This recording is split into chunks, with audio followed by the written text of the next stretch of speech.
If you are serious about building an aesthetic physique, then you already know how important a well-developed back is.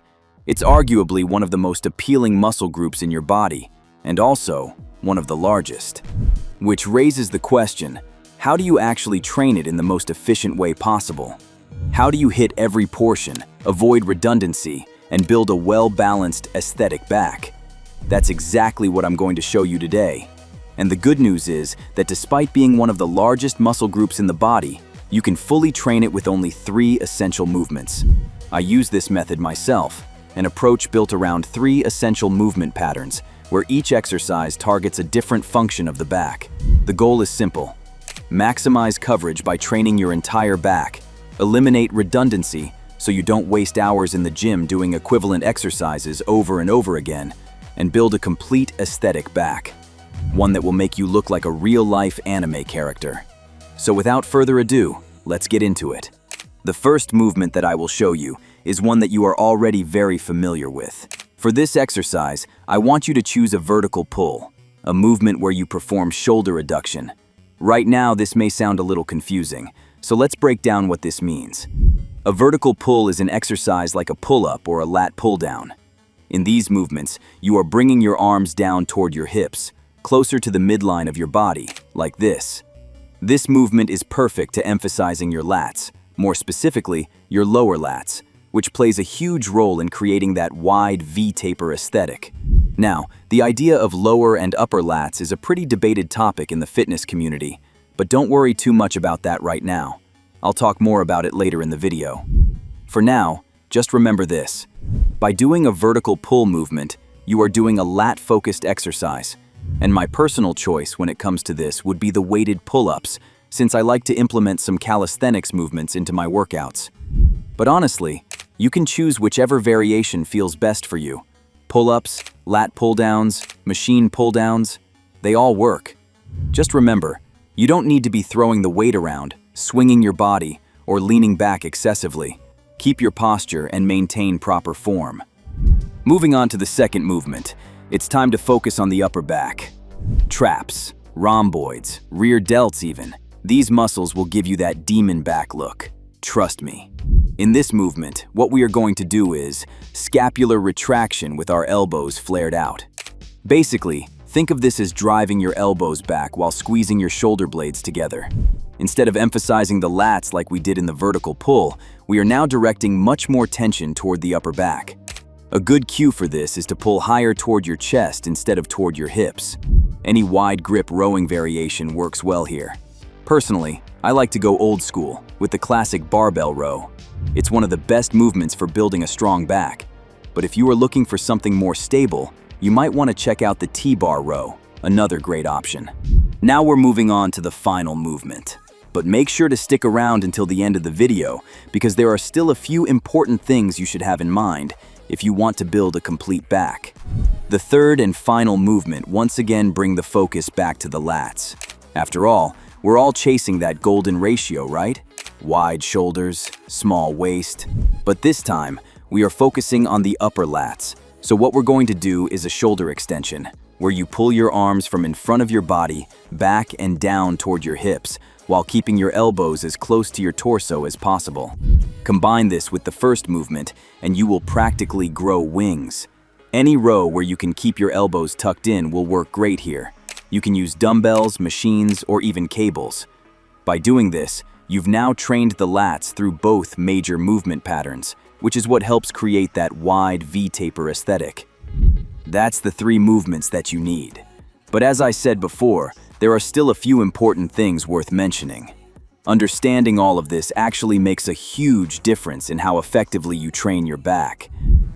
First, I want to talk about the erectors. See, I didn't list a specific movement to train them for 2 reasons.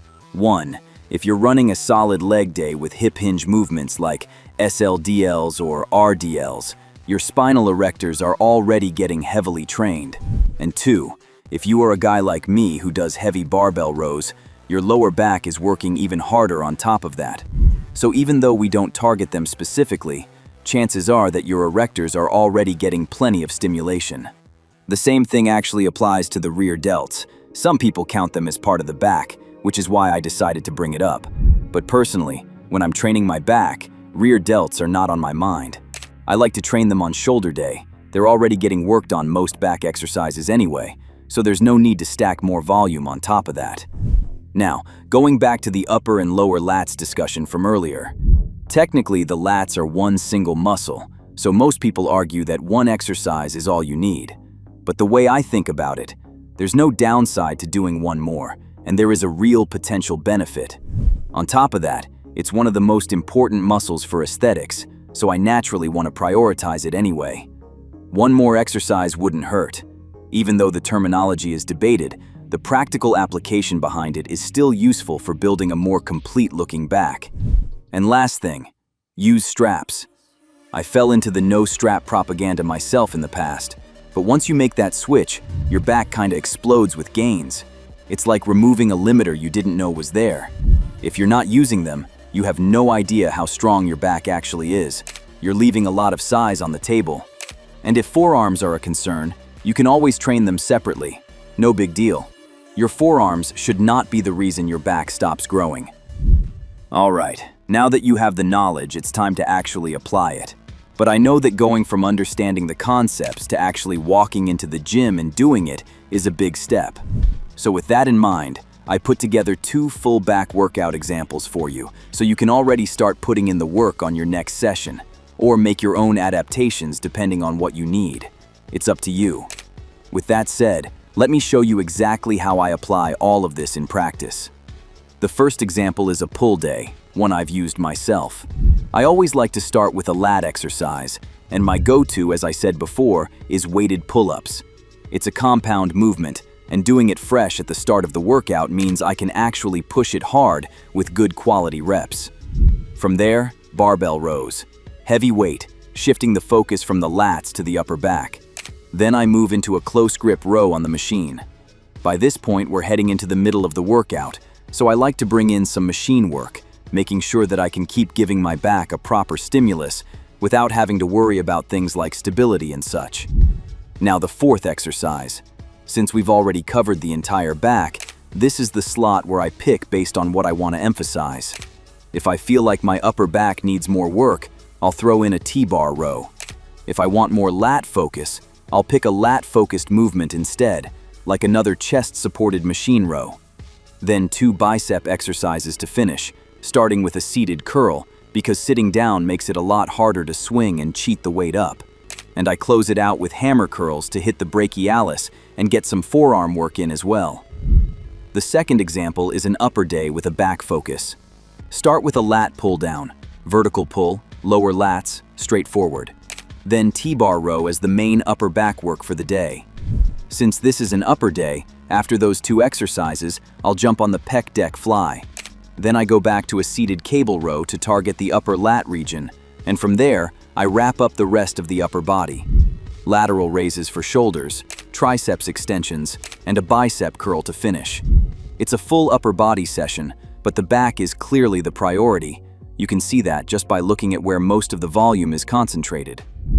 And that's it. Now you not only understand how to train your back as efficiently as possible, but you also have practical examples that you can immediately apply to your own workouts.